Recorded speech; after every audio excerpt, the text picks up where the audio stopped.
Hello बच्चों, welcome back. और ये बहुत ही इंटरेस्टिंग और यूनिक सेशन होने वाला है। चाहे आप जेई मेन एस्पिरेंट हो या जेई एडवांस एस्पिरेंट हो, आपको ये वीडियो ज़रूर देखना चाहिए। यहाँ पे आपको ये समझ में आएगा कि पढ़ते कैसे है, राइट। एक कॉन्सेप्ट को जब आप सीखते हो तो उसको किसी और चीज़ से हम कैसे रिलेट या लिंक कर सकते हैं। तो चलिए आइए हम लोग इस सेशन को शुरू करते हैं। तो आपके सामने ये एक बड़ा ही सिंपल सा एक एटवुड मशीन है, राइट। यहाँ पे आपको पता है कि ये आपका एक मासलेस पुली है, इसका मास m1, इसका मास m2 है। For the sake of understanding हम यहाँ पे डेटा भी उठा रहे हैं। m1 का 4 kg है और m2 का मास 6 kg है। ग्रेविटी आप 10 मीटर्स पर सेकंड स्क्वायर ले रहे हो। और ये जो वायर है इसका क्रॉस सेक्शन एरिया हम लोग ले रहे हैं 1 मिलीमीटर स्क्वायर, राइट। तो जो सबसे फंडामेंटल और बेसिक क्वेश्चन बन सकता है कि बताइए ए और टी की वैल्यू क्या है, राइट। तो यहाँ पे आप इसको एफबीडी बना के सॉल्व करते हैं, but it is highly recommended कि आपको ये दोनों फॉर्मूलाज याद होना चाहिए कि एक्सेलरेशन आपको होता है m2 माइनस m1, जहाँ पे m2 आपका बड़ा वाला मास है, upon m1 plus m2 into gravity. तो ये आपको आ जाएगा 2 मीटर्स पर सेकंड स्क्वायर और ये आपको आ जाएगा 48 न्यूटन, राइट। अभी तक सभी बच्चे एकदम सेटिस्फाइड है कि सर ये तो बड़ा ईजी सा एक सवाल हो गया। चलिए इसको थोड़ा सा एक नॉच ऊपर लेके चलते हैं और इसको मिक्स करते हैं सेंटर ऑफ मास से। अब हमसे पूछ सकता है कि बताइए कि centre of mass, acceleration of centre of mass कितना है इस पूरे सिस्टम का, and velocity of centre of mass कितना है आफ्टर 2 सेकेंड्स, राइट। अज्यूमिंग कि समय शून्य पे पार्टिकल आपका रेस्ट पे था। तो आप यहाँ पे क्या कर सकते हैं, आप यहाँ पे किसी एक पार्टिकल का पहले पता कर लीजिए स्पीड कितना है 2 सेकेंड बाद, क्योंकि हमने ऑलरेडी एक्सेलरेशन इसके पहले सवाल में कैलकुलेट कर रखा है, राइट। तो यहाँ से आपका आ जाएगा v। उसके बाद आप मान लीजिए कि अपवर्ड डायरेक्शन जो है ये आपको शायद सवाल में दे सकता है कि वो जे कैप है, पॉजिटिव जे कैप है। आप यहाँ पे लगाइए VCM का फॉर्मूला, आपको ये डेटा आ जाएगा। आप लगाइए यहाँ पे ACM का फॉर्मूला, आपको ये वैल्यू आ जाएगी। सो यू विल गेट 0.8 और नेगेटिव साइन है तो साइन सबका भी ध्यान रखना है वाइल टिकिंग दी ऑप्शंस, ठीक है। चलिए अब इसको थोड़ा सा और देखते कि इसमें और क्या हमसे पूछा जा सकता है, राइट। अब हमको इसमें एनर्जी कंजर्वेशन को भी यूज़ कराया जा सकता है कि आपका जो ये ब्लॉक है वो h हाइट नीचे गिरता है, सपोज 4 मीटर नीचे गिरता है, तो बताइए स्पीड कितना है किसी भी पार्टिकल का, राइट। तो यहाँ पे आप एनर्जी कंजर्वेशन लगा सकते हो। m2 वाला आपका 4 मीटर नीचे गिरता है, so it has lost some height, right.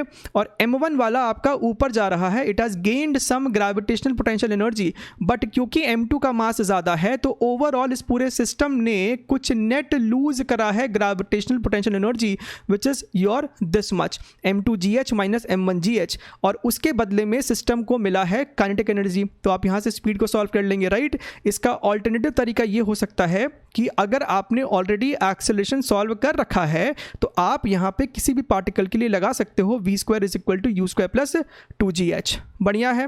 चलिए और इसमें हमसे क्या पूछ सकता है कि अगर आपके पास इस वायर का क्रॉस सेक्शन एरिया है तो बताइए कि what is the minimum breaking stress of this wire. इस वायर का मिनिमम ब्रेकिंग स्ट्रेस कितना होना चाहिए ताकि ये ना टूटे। तो स्ट्रेस होता है मेरा टेंशन अपॉन एरिया यानी कि फोर्स अपॉन एरिया। हमको टेंशन पता है 48, हमने ऑलरेडी इसको सॉल्व किया था फर्स्ट क्वेश्चन में। आपको क्रॉस सेक्शन एरिया पता है, यहाँ पे 1 mm स्क्वायर है तो उसे मीटर स्क्वायर में कन्वर्ट करना पड़ा, तो ये आपको आ गया 4.8 10⁻⁷ न्यूटन पर मीटर स्क्वायर, राइट। तो इतना तो कम से कम आपका सिग्मा का वैल्यू होना ही चाहिए, ठीक है। और इसमें हम क्या कर सकते थे सर, और हमसे किस तरीके से क्वेश्चन पूछा जा सकता है, तो आपने यहाँ पे डाल दिया है अब पानी। बढ़िया है। तो अब यहाँ पे टेंशन और mg के अलावा एक और फोर्स आ जाएगा, that is your point force. और उसी के लिए यहाँ पे आपको डेटा दे रखा है कि ये जो m2 मास इसका डेंसिटी है 1200 kg पर मीटर क्यूब और पानी का है 1000 kg पर मीटर क्यूब। तो यहाँ पे आप जब FBD बनाएंगे तो आपको एक अपवर्ड डायरेक्शन में बॉइंट फोर्स भी दिखाना होगा। और बॉइंट फोर्स कितना होता है सर, तो बॉइंट फोर्स आपका होता है बच्चा what, weight of displaced liquid, right.